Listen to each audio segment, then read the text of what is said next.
Pressure যে মাপা হয়, দেখবে অরিজিনাল প্রেসারটা মাপা হয়, দেখবে যত বড়, আমি যত কলকাতাতে, আমি ওদের অ্যাপেলোতে, তারপর পিয়ারলেসে, রুবিতে, যত জায়গা আমি দেখিয়েছি, বিভিন্ন কাউকে নিয়ে গেছি, সব বড় বড় ডাক্তাররা সবাই ফেটটি জড়িয়ে এরকম পাম্প করে দেখে।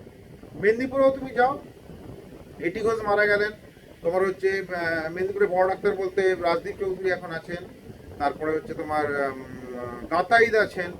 হ্যাঁ, এরা সবাই দেখবে ফেটটি জড়িয়েই দেখে, কেননা ওটাতে হচ্ছে অরিজিনাল প্রেসারটা বোঝা যায়। ওটা একটা পারদ দেখবে স্তম্ভ উঠে যায়, আগে বলবে উপরটা তারপর নিচেরটা, 80 বা 100 করে, 120/80।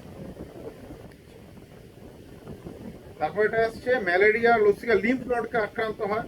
ফাইলেরিয়াটা পেশি হয়, পাটা ফুলে যায় হাতির মতো, এলিফ্যান্টিয়াসিস বলে।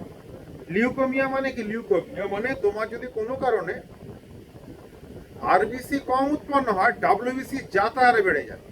কারণ হচ্ছে ব্লাড রিপোর্ট দেখছো, তোমার পরে পড়বে, পুরো রিপোর্ট আমার মানে এখানে পড়াবো পরে যে অ্যাডভান্সে।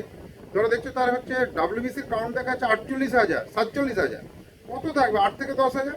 বাচ্চাদের একটু বেশি থাকে, 12-13,000। আবার জ্বর যখন হয় তখন 14,000 হয়ে যায়।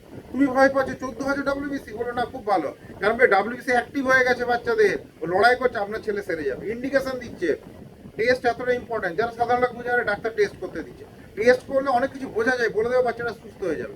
আর যদি ডাব্লিউবিসি যে লেভেলটা না বাড়ায় তাহলে প্রবলেম হচ্ছে, মানে লড়াই করতে পারছে। তোমাদের বলেছি ওষুধ রোগ সারায় না, অ্যান্টিবডিকে শক্তিশালী করে, অ্যান্টিবডি লড়াই করে হারায়। ওষুধ যেটা করতে পারে টেম্পারেচারটাকে লো করে দিতে পারে। আমার কথাটা নিশ্চয়ই বুঝতে পেরেছো? তাহলে যেটা বলছিলাম, তো ওই লিউকোমিয়া মানে কি, যদি আরবিসি কম উৎপন্ন হয়, তার যে লিমিটেশনটা, তার যে সংখ্যাটা, তখন ডাব্লিউবিসি যাতা হারে বেড়ে যাবে। যদি 45,000 ক্রস করে, তাহলে ফার্দার টেস্ট করতে হবে 2-3 জায়গায়, কারণ ভুল হতে পারে, তার মানে তার হচ্ছে ব্লাড ক্যান্সার হয়ে গেছে। এনকেফ্যালাইটিস ভেন আর স্পাইনাল কর্ডে হয়। যে ধমনী হৃৎপিণ্ডে রক্ত সরবরাহ করে সেটাকে তারা হচ্ছে পালমোনারি আর্টারি, মহাধমনী। তোমাদের ছবি এঁকে বোঝাবো। বিবাহিত স্বামী স্ত্রীর আরএইচ ফ্যাক্টরের অসামঞ্জস্যের জন্য শিশুর হচ্ছে এরিথ্রোপ্লাস্টোসিস হয়।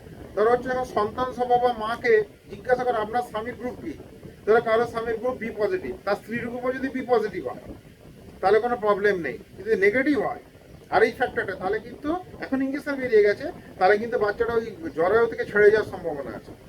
ওটার মতন তো ঝুলছে, ছেড়ে গেলে কি ব্লিডিং হয়ে যাবে, বেবি নষ্ট হয়ে যেতে পারে। তাহলে হয়ে গেলে এতটাই দিলাম।